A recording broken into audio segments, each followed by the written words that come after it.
poi un sostegno ai giovani. Io ci tengo tanto a questo, perché i giovani, molto spesso si parla di giovani, ma si parla senza averli interpellati, senza sapere quali sono i loro desideri, i loro sogni.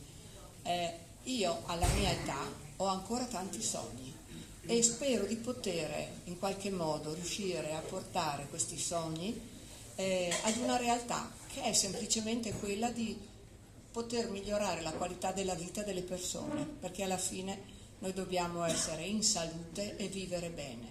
Allora, insieme potremmo cercare, con l'aiuto reciproco, di fare la nostra parte, magari in regione, per portare più alto il livello di Verona, quello che da un po' di tempo si era un po' perso.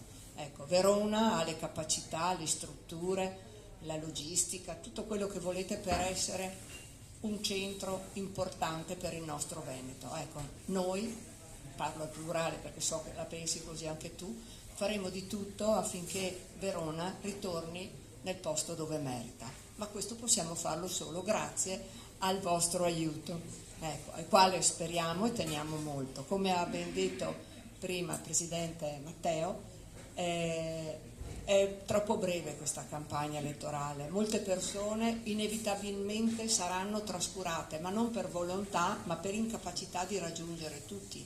E quindi quello che vi chiediamo è di essere voi portavoce di queste nostre istanze. Parlate di noi, parlate di come ci avete visti e del bisogno di essere rappresentati tutti in Veneto, perché sia un Veneto il più possibile migliore. Ecco, grazie del vostro aiuto.